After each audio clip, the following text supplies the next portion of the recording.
My name is Carol Whitfield. I'm 69 years old. Good morning. I've got my tea. It's a cool one here in Greenville today.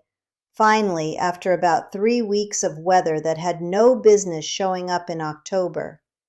And I want to talk about something I've been sitting with for a little while now. I want to talk about the things I stopped doing. Not the big things, not the job, not the commute. Those ended in March of 2021 when I retired. And I've talked about that before. I mean the smaller things, the habits, the patterns that had attached themselves to my daily life over 40, 50 years without me ever deciding to have them. Things I did because I'd always done them. Things that made perfect sense in the life I had before, and then stopped making sense, quietly, without any announcement, in the life I have now. Frank would have had an opinion about this. He would have said something like, "Well, Carol, you're a slow learner, and it only took you 69 years to figure out half of this." And then he'd have laughed at his own joke, which he always did, which I always found annoying and which I now find, I'll be honest with you, something I would give quite a lot to hear one more time. But he was right. I am a slow learner about some things. And one of the things I've learned the slowest is that not every habit you carry into retirement is worth carrying. Some of them are dead weight. Some of them were built for a version of your life that doesn't exist anymore. And the work of figuring out which is quieter and longer than I expected it to be. I'm on a fixed income now, survivor benefit, pension. It comes out to about $31.30 a month. I've talked about those numbers before, and I'll probably talk about them again. The financial structure of this life is something I've made my peace with. But the habits, the behavioral and emotional ones, those took me longer. And I don't think people talk about them enough. This is the part nobody puts in the retirement brochure. Here's what I want to be honest about. There's a particular kind of tiredness that comes from carrying habits that no longer fit. It's not the tired of doing too much. It's something subtler than that. It's the tired of doing things the way you've always done them in a life that no longer looks the way it used to. And you don't always know you're tired from it until you stop. You wake up and you start to make the mental list. All the things to manage, all the things to maintain, all the routines that have been running on autopilot for decades, and something in you says, but why? Why this way? Whose version of a day is this? And that feels strange. Not bad strange exactly, just clarifying in a way that's a little disorienting, like looking at a room you've been in for years and suddenly noticing what doesn't belong in it. I'm not going to tell you I figured this out quickly. I didn't. I'm still figuring some of it out. What I can tell you is what I've dropped in the last 2.5 years, and what was lighter on the other side of dropping it, not as instruction, just as one person's account. Frank used to say, and I mean this as a compliment mostly, that I was the kind of person who would reorganize the attic instead of going on vacation. He wasn't wrong.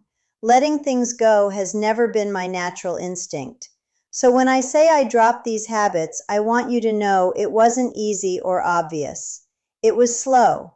It was deliberate in some cases and accidental in others. That's the honest version. The summer before I retired, I was still working part-time for the nonprofit.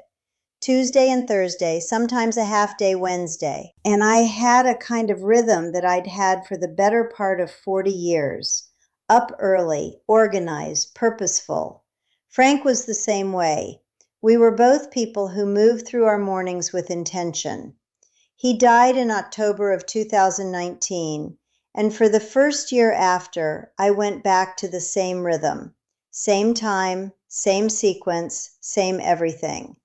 Not because I thought it through, because I didn't know what else to do. The routine was the handrail. But somewhere in that first year, I noticed something. I was keeping the routine like a promise to a version of my life that no longer existed. The early mornings made sense when we both had places to be, when we were both moving through the same house at the same time, starting our days together, when there were 2 cups to make. I kept making 2 cups for longer than I'm comfortable admitting. Not every day, but more days than one. I kept making 2 cups for longer than I'm comfortable admitting. Not every day, but more days than one. I'd start the kettle, get out 2 mugs, and then stand there for a moment. Some days I made the 2nd cup and then just let it sit. It seemed too deliberate to not make it, like I was making a decision I wasn't ready to make. That was when I understood, not all at once, but in that particular way of things arriving slowly and then suddenly being obvious, that I had been carrying the shape of our shared life without checking whether that shape still fit me alone.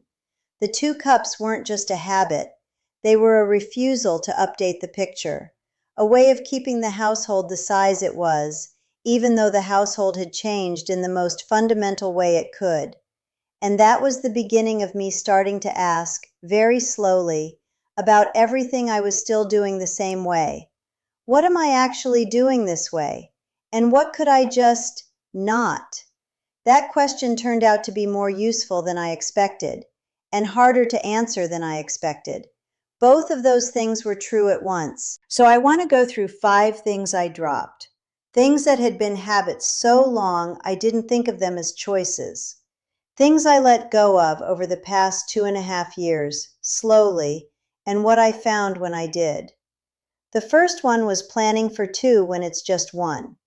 This sounds obvious, I know that. It sounds like something you'd take care of right away, just by necessity. But it's not obvious, or at least it wasn't to me. For 43 years, Frank and I ran a household together. We planned meals together, not formally, just in the ongoing low-level way of knowing what the week looked like and who was eating when and what we had in the refrigerator. We planned trips together. We budgeted together, which he mostly led and I mostly checked, and the balance of that worked for us. When he died, I kept doing the planning the same way. Same grocery quantities, same meal rotation, same instinct toward the cuts of meat and the bag sizes that made sense for 2 people. I threw away a significant amount of food in the first year, not because I was careless, because the planning was still set to a size that didn't match the life anymore. And I want to be honest about the numbers because I think it's useful. I want to be honest about the numbers because vague doesn't help anyone. My grocery spending in the first full year after Frank died was about $420 a month for one person. That's not what $420 a month of groceries looks like for one person who is paying attention. That's what it looks like when someone is still buying for 2 and not catching herself at the store. I got it down to about $260 by the second year. Not by being rigid, by paying attention, by finally updating the planning to match the actual household. Frank would have caught this immediately. He had a spreadsheet. I've talked about the spreadsheet before, and he would have flagged the per-person cost by the second month. That was how his mind worked. Mine doesn't work exactly that way. Mine had to learn. Dropping the 2-person planning didn't just save me about $160 a month. It changed how I thought about the size of my life now. Not smaller, different. Scaled to one person in a way that's actually accurate, instead of one person trying to operate the infrastructure of 2. The second habit I dropped was the productivity guilt. I was a teacher for 21 years and a curriculum coordinator for 16 more. That's a long time to live inside a calendar that decides your worth by what you've accomplished in it. I came home tired most days, and I considered the tiredness proof that I'd been useful. And then I retired, and the calendar cleared, and I kept feeling, I don't know how else to put this, slightly wrong for sitting still. Like sitting still without a reason was a failure of some kind. Frank never had that problem. Frank could sit on the back porch for an hour and a half with a book and a glass of sweet tea and feel entirely comfortable about it. I would walk past the porch and look at him and feel something between envy and judgment, and I'm not proud of that. He'd invite me to sit down, and I'd say I just needed to finish one more thing. I finished a lot of things for 40 years, and I'm still here, and the finishing didn't make me as happy as I thought it would. About 6 months into retirement, I had a day, a Tuesday, gray morning, nothing particular about it, where I sat in this chair and I didn't do anything for about 45 minutes. Just sat, had my tea, watched the light change on the backyard through the window. Didn't reach for my phone, didn't make a list, didn't tell myself I'd get up in just a minute. And it turned out to be one of the better 45 minutes I'd had in years. I don't fully understand why that surprised me as much as it did. I'd known intellectually that I worked too hard and rested too little, but knowing it and actually being willing to sit still are different things entirely. And I think there's something specific about the teacher life, the classroom life, the coordinator life, where your usefulness is measured constantly and publicly. 30 children are watching you at all times. Your output is visible. You can't have a quiet Tuesday in a third grade classroom. Retirement gives you the Tuesday, and then you have to figure out what to do with it. The habit of productivity guilt had to be dropped deliberately. It didn't go on its own. I had to notice it, name it, and then choose. More than once, because it kept coming back in slightly different clothing, to just sit down anyway, to let the 45 minutes happen and not apologize for them afterward. Frank would have said, "Carol, it's a Tuesday. Sit down." He would have been right. He was usually right about the things I resisted. The third habit was deferring my own preferences. And this one's a little complicated to explain, so bear with me. In 43 years of marriage, you make accommodations, thousands of small ones without keeping count. What temperature to keep the house, what to watch in the evenings, what route to take, what restaurant, what time to leave for things. None of those compromises are bad. They're what makes a shared life actually shared. I want to be clear about that. I'm not complaining about the marriage. The marriage was good, but after 43 years of it, I had genuinely lost track of some of my own preferences. Not the big ones. I always knew what I thought about important things, but the small daily ones had blurred. Frank liked the television louder than I did, so we kept it at his level. Frank liked the windows closed at night, so we kept them closed. Frank thought it was impractical to buy fresh flowers for the house, so we didn't. About 8 months after he died, this was the spring of 2020, still deep in the confusion of that year, I bought flowers at the grocery store. Just a bunch of tulips, not for any occasion. And I brought them home, and I put them in a jar on the kitchen table. And I sat there looking at them for a few minutes. That sounds small. I know it sounds small. But it was the first time I'd bought flowers for myself in a very long time, and when I sat there looking at them, I realized I'd been waiting for permission that had been gone for 5 months, that the preferences I'd been accommodating away were still mine, that I could just recover them. I have fresh flowers most weeks now. The windows are open at night when the weather allows. The television is at a volume that doesn't make me feel like I'm at the back of a stadium. These are not dramatic changes, they're just mine. Jen, that's my daughter, she came to visit in the fall and she noticed the flowers on the table and she smiled at me in a way that she probably didn't mean to be as transparent as it was. She said, "Dad never let you have flowers, did he?" And I said, "He let me, I just stopped asking." That's about as accurate as I can get it. The fourth habit was the late night worry loop, and I want to be honest about this one because I think it's more common than people say. For most of my working life, I had a particular pattern. I'd wake up somewhere between 2 and 3 in the morning, and I'd lie there running the list. What needed to happen? What might go wrong? what I'd said that I shouldn't have, what I hadn't said that I should have. Frank used to tell me it was like I was grading papers in my sleep, which was probably not entirely inaccurate. After he died, the list changed shape. It got more financial, more specific. The survivor benefit, the pension, the house payment. I had inherited all the financial management alone, from a standing start, without a transition period. And the night math got louder. I'm on $31.30 a month now between the survivor benefit and my pension from the school system. I have the house, paid off, which Frank made sure of, because he was the kind of person who made sure of things like that. So the actual financial structure of this life is stable. It's not extravagant, but it's stable. I know that. I've done the math. But knowing it in the daytime and believing it at 2 in the morning are different problems. What finally helped, and this surprised me, was writing it down. Not the worries, the actual numbers. I sat down one afternoon with Frank's spreadsheet, and I updated every column to reflect what the finances actually looked like now, with just me. Not what I was afraid they looked like, what they actually were. And I printed it out and I put a copy next to my bed. The night math didn't stop completely, but it got quieter, because instead of running numbers that might be wrong, I had the real ones. The worry had been living in the gap between what I knew and what I feared.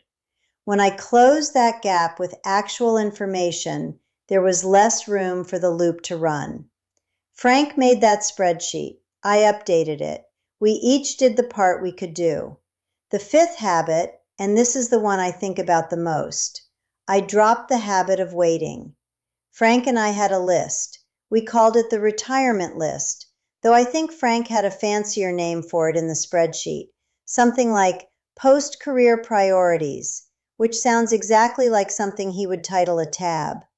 National parks we'd never been to, a trip to Ireland, his grandmother came from County Clare, a train ride somewhere in the American West that we'd kept meaning to take. After he died, I put the list in a drawer. Not permanently, I told myself, just for now, just until things settled.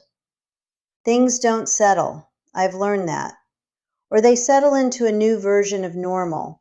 But there's no point at which you wake up and think, now I'm ready. Now I can start. I took the list out of the drawer after about 18 months, and I looked at it, and I thought about how long we'd been planning to get to these places together. And I thought about how I wasn't going to be able to get to them together. And then I thought, but I could still go. I went to the Smoky Mountains last spring, alone, 3 nights. I'd been there before. Frank and I went in our early 30s, before the kids, before the curriculum coordinator job made my summers disappear. I remembered it as something we'd done together, but I found out it's also a place that will exist whether I'm there with someone or not. And it's very beautiful in the rain, which it was for most of my second day. Frank would have complained about the rain, good-naturedly. He would have had a specific opinion about hiking in wet boots. I know exactly what he would have said, and I smiled about it somewhere on the trail, which was either a sign of grief or a sign of healing, and I've stopped trying to decide which. I'm going to one of the national parks on the list this coming spring. I haven't decided which one yet, but I stopped waiting to decide. Waiting had been a habit. I thought I was being patient. I was mostly just waiting for something that wasn't coming. And at some point I decided to go without it. I don't want to make any of this sound lighter than it was. Some of these habits I dropped out of necessity. Some of them I dropped slowly and with more resistance than I'd like to admit. And some days, more than I say out loud, I still pick them back up. I still plan for 2 sometimes. I still feel guilty on the days when I just sit still. I still catch myself waiting for something I know isn't coming. That's the honest version, and I think the honest version is the only one worth giving you. But there's less of it now. The wait is genuinely different than it was in the first year, and some of that difference is time, which I can't give you any faster than it comes. And some of it is the slow, unglamorous work of looking at what I'm carrying and asking, honestly, does this still belong here? That question is worth asking, even when the answer is uncomfortable, even when the answer is, I don't know yet. Sometimes I don't know yet, and I've learned to be okay with not knowing for a while. I'm still deciding about some things I've put down, some things I'm still holding. I think that's probably how it goes for most of us who are figuring this out as we go. Some days are better than others. Yesterday was a pretty good one. If any of this landed for you, I'd like to hear about it. Specifically, what's a habit you carried into retirement that turned out not to fit? Something you did because you'd always done it, and then at some point realized it was from a different version of your life. Leave it in the comments. I read them every week, and they inform what I talk about more than anything else. Particularly from widows who are navigating this, the we to I transition, because that's a specific thing, and I want to get it right when I talk about it. I'm planning a video soon about the national park trip, and I want to talk about Frank's chili. I've been trying to make it from memory, and I haven't gotten it right yet, but I'm close. If those sound like things you want to see, subscribe and you'll catch them. And thank you for being here. I mean that in the specific sense. There are a lot of places on the internet to be, and I'm grateful you spend some of this here. Okay, I think that's what I wanted to say. Thanks for being here.